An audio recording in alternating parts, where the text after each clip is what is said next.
Hi, and welcome to another episode of Hot Takes with me, the Silver Fox.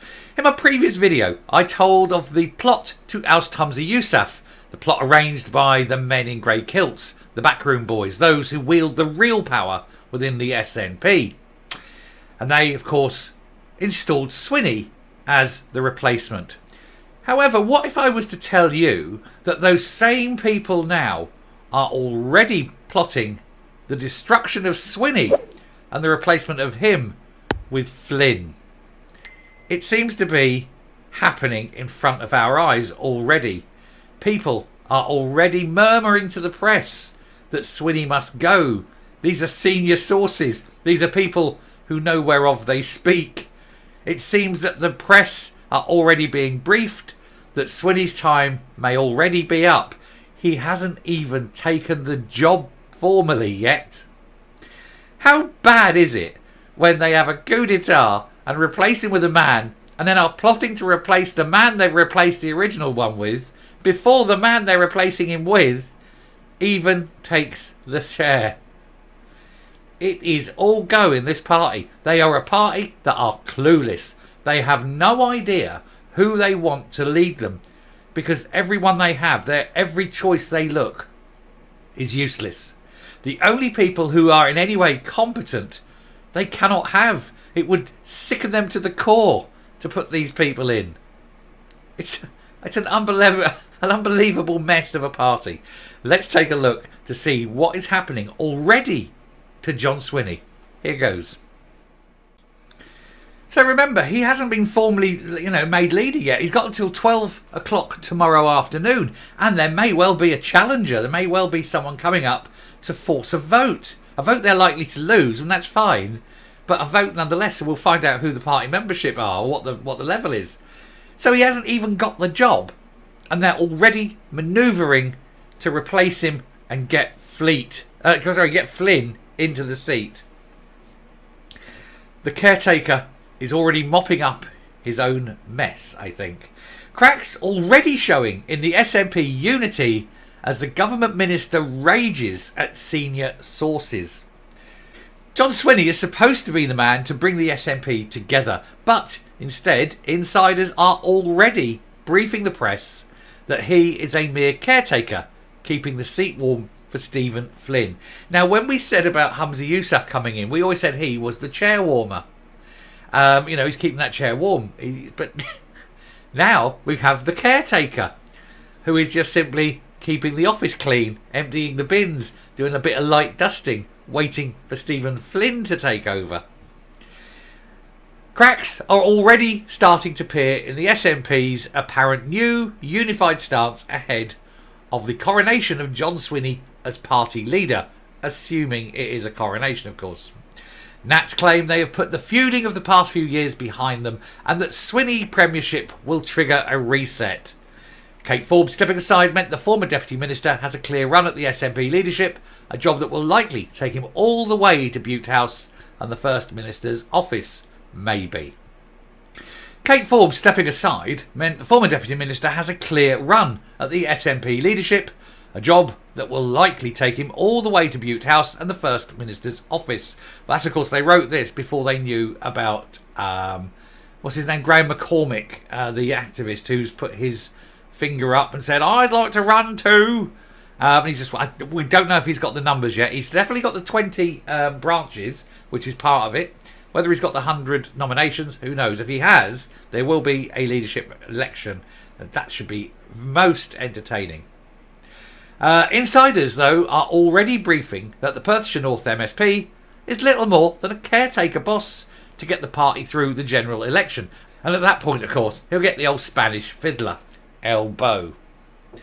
We reported that Holyrood insiders expect him to be the patsy for poor election results. And senior SNP sources at Westminster told The Independent that Stephen Flynn was already being lined up as its next leader in a desperate bid just to stop Miss Forbes from ever becoming leader.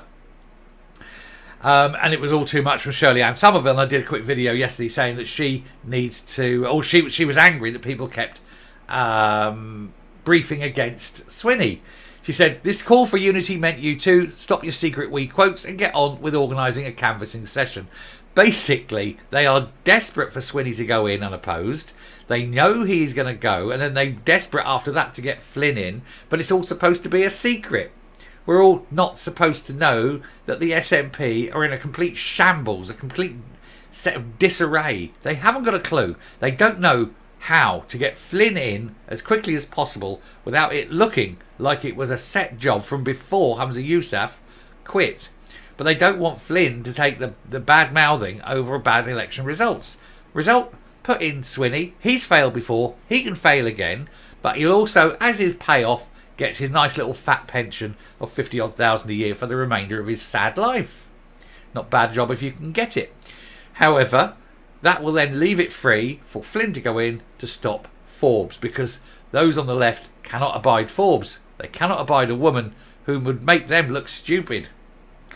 Too late. That bus has already driven off. You're all damn stupid. I'm surprised actually Forbes is sticking with it. I can see her jumping ship very soon. And I know she is a very staunch nationalist, but she has got sensible policies, and I would not be surprised if she did jump to the Tories. She's a natural Tory. Anyway, she said there's now a succession plan to crown another successor in 2026, if not before, possibly 2025, to give them a fair run at the election in 2026. That shows an absolute lack of respect for the electorate. Handily, voters have the opportunity to show the SNP they cannot be taken for granted, and showing them the door in constituencies across Scotland later this year. Show them the door in 24. That's the rallying cry. That'll get them going in the, in the marshes and the lochs and the glens. Not in the lochs unless they're on a boat, but you know what I mean. Anyway, senior party figures are apparently keen to prevent former Finance Minister Miss Forbes ever becoming party leader, despite her stepping aside to allow Mr. Swinney, who was Sturgeon's Deputy First Minister for 9 years, a free run at the leadership. Now, don't forget, of course, that Swinney was the man that destroyed the schools of Scotland, introduced things that were, quite dodgy, sexualisation of children. He does like running schools. He was good. He was there hanging around schools for a long time, and still does. He disappeared for a long time. The first time he comes back into public about a month ago was to visit a school. Odd, isn't it? And however much time he likes spending around schools. The Skye, Lochaber and Badenoch MSP is expected to be handed a high-profile job in the cabinet in return for not standing for leadership. But they don't want her as leader. They don't want anyone centrist within the party, because it would annoy the Greens, and the SNP are behoving upon them. Seems odd. I suppose they get on. The Greens are they like sexualising children as well, so it seems a natural sort of coalition, doesn't it? Her social views sit uneasily with the party establishment, and yet Humza's don't, and he belongs to a religion that advocates murdering gay people and treating women as second-class citizens. But in the SNP, that seems to be acceptable for some reason. Who knows? Whereas a little Christian woman, no, you're unacceptable. Dear me. Anyway, we'll round off that. We'll come up and we'll laugh at the fact that he hasn't even got his arse in the seat, and his arse is already out the door. That's him. I did the joke earlier about his talent. We're going to do it again. And this is how long I was First Minister. Coming up. I wonder if the plans are in place on how they're going to oust Stephen Flynn. I wouldn't put it past them. They've probably got files of who the next 5 leaders are going to be and how we get them in, how we get them out, all the dirt we have on them. Guarantee that sort of stuff happens. Whip's office is full of it. Being a bad boy again, can't get sucked off for sixpence anymore. That sort of stuff. On your way, but vote for the Communities Act next week. That kind of thing goes on all the time. But yeah, there we go. Swinney the failure. Failing before he even attempts it. Goes to show, doesn't it? What a crowd this party truly is. Anyway, thanks very much for watching. I hope that's been entertaining. I hope it's entertained you enough to get a like and a subscription. So hit that button. Till next time, stay safe, stay well, and I will speak to you later. Bye.